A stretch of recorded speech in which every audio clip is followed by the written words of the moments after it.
لا إله إلا الله محمد رسول الله عليه صلاة الله وآله والأحبة.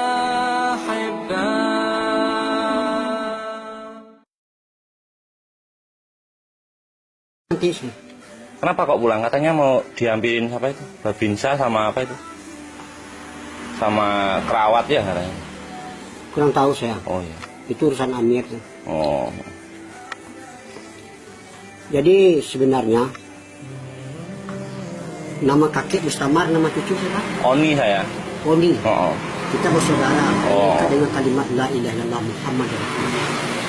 Jadi kalau kita bersaudara ini jauh saling doa mendoakan wa muslimin wa muslimat wa mu'minin wa mu'minat. Kalau dekat kita saling mengingati. Iya, betul. Saling satu rami. Padilah satu rami umur dipanjangkan, rezeki dimurahkan, dosa diampunkan. Sebab satu rami tadi kita nggak kenal, kita kayak dikenal. Ini ulama mengatakan orang Islam satu tubuh. Sebelum kamu mencinta saudara kamu seperti mencinta diri kamu sendiri, belum kamu diakui sebagai orang beriman. Jadi tanda kita cinta kepada saudara kita, ajak mereka taat kepada Allah. Kalau mereka sudah taat kepada Allah, selesailah semua masalah. Sebab Allah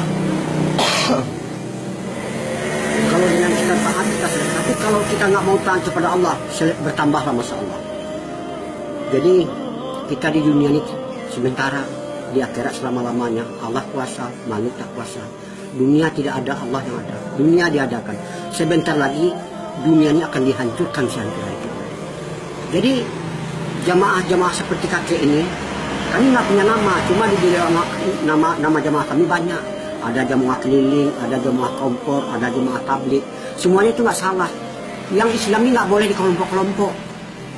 Jadi kami mengajak manusia taat kepada Allah, bukan mengajak ke organisasi, bukan mengajak kepada golongan, bukan mengajak kepada satu kelompok.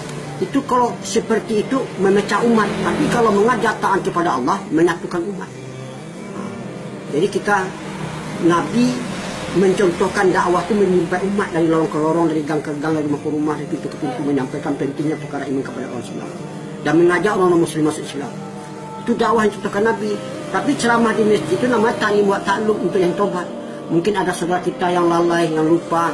Banyak sekarang di tempat-tempat lain dia mengaku Islam tapi nggak sholat. Ini maksiat yang belum terbaca. Bagi yang tidak mendirikan sholat, itulah orang yang meruntuh agama.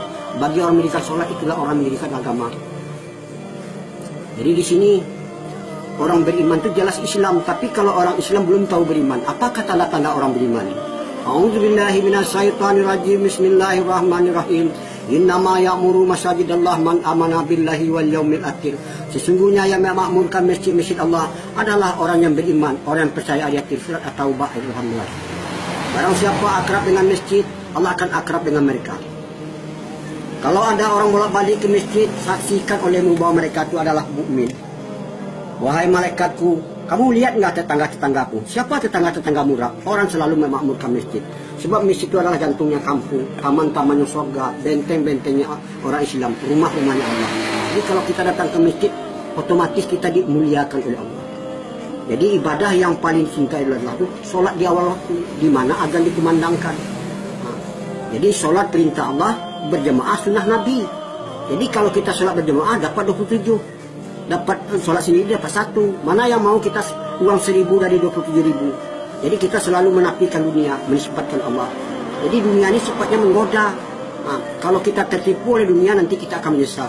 Kadang-kadang ada orang Islam sekarang tergila-gila oleh dunia, ibadah ditinggal. Padahal dalam perintah ada kejayaan, ada kebahagiaan. Jadi kami dalam rangka menjalankan yang di dalam Al-Quran berbunyi, kalian adalah sebaik-baik umat dilahirkan untuk sekali manusia, untuk beramal ma'ruf munkar dan berimanlah kamu kepada Allah. Al-Imran 10. Dan harus ada satu golongan umat untuk mengajak manusia taat kepada Allah. Al-Imran 4. Jika kamu tolong agamaku, aku akan tolong kamu. Itu Al-Quran. Maukah kamu kutunjuk usaha tidak ada ruginya untuk melepaskan kamu dari azab sangat pedih, berjihad dan berjuang dalam Allah, jalan Allah dengan harta dan dirinya. Itu Al-Quran. Di sini karena kita bersaudara, orang Islam itu satu tubuh. Jangan kamu menghina sesuatu kaum, belum tahu mereka itu ina, entah lebih ina engkau di sisiku, kata Allah. Itu Al-Quran. Jadi kakek sampai ke sini ini bukan kehendak kakek. Kakek ini orang Sumatera Barat dari Padang. Jadi kakek tinggal di Padang, istri kakek tinggal di Jakarta. Jadi kakek gabung sama jamaah Jakarta, ada 4 pasang. Rupanya kakek dikirim ke Jawa Timur, yaitu ke Jember, ke Banyuwangi. Kalau nggak sebab ini, saya mungkin nggak sampai, nggak ketemu sama Ani. Tony ya. Jadi mudah-mudahan itulah pesan kakek. Kalau kita taat kepada Allah, dunianya akan menjadi budak kita. Taat kepada orang tua aja kita nggak ketemu sama kita, orang tuanya nangis di mana? Apalagi kita taat kepada Allah, yang punya alam semesta ini Allah. Kakek datang ke sini bukan meminta-minta, uang yang ditinggal dengan dibawa sudah ada. Kakek ke sini itu latihan. Kami ke sini bukan mengajari umat, kami ke sini pergi latihan cara Nabi korban dengan harta dan diri. Jadi kalau kita korban untuk agama, timbul rasa cinta, kasih dan sayang kepada agama, timbul rasa pikir dan risau. Sekarang orang istrinya nggak tutup aurat jadi masalah sama dia, adiknya nggak sholat jadi pada mereka di satu rambut satu dosa. Meninggalkan satu sholat berapa lama nanti akan disiksa. Jadi itulah yang saya bisa kakek sampaikan. Mudah-mudahan sekarang orang menyampaikan agama dicegah orang, tapi orang membuat kemungkinan orang tidak mau mencegah. Yang betul sekarang disalahkan, salah itu kan. Seperti orang sekarang tutup aurat secara sempurna pakai purda, pakai cadar. Heboh orang satu kampung. Tapi kalau orang nggak tutup aurat, orang diam aja. Pada satu rambut satu dosa. Nah, jadi itulah kidana. Saya membawa istri saya dakwah supaya nanti dia bisa dakwah kepada anaknya, bisa dakwah kepada mantunya, bisa dakwah kepada tetangganya. Jadi kalau laki-laki ini dakwahnya terbatas, nggak boleh selain dari mukrimnya. Tapi kalau istri kita tidak boleh ikut, dia boleh dakwah kepada siapa saja yang menikah, yang masuk ke rumahnya. Itulah yang bisa saya sampaikan. Kakek ini orang bodoh, kakek bukan ulama, kakek ini belajar menghidupkan sunnah. Man ahya sunnati faqad abani wa man ahabani kana ma yaqul jannah. Nah, siapa menghidupkan sunnah aku berarti dia cinta kepada surga. Siapa yang cinta kepada sama-sama ke surga.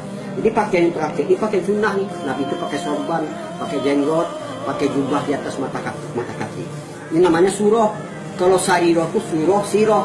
Siroh itu cara Nabi berpakaian, budi pekertinya, pikir dan risaunya. Jadi surah sariroh ini yang jarang dibahas orang sekarang. Nah, inilah. Jadi mudah-mudahan pesan kakek sama Ani itu aja. Jagalah sholat di awal. Kalau kita mau ke masjid itu mengajar. Ayo sholatnya dengan khidmat kasih sayang. Dengan mengajak kita dapat pahala. Kalau diikut sebanyak dia dapat, segitu juga kita dapat. Tapi tidak merugikan kepada mereka. Assalamualaikum warahmatullahi wabarakatuh. Jadi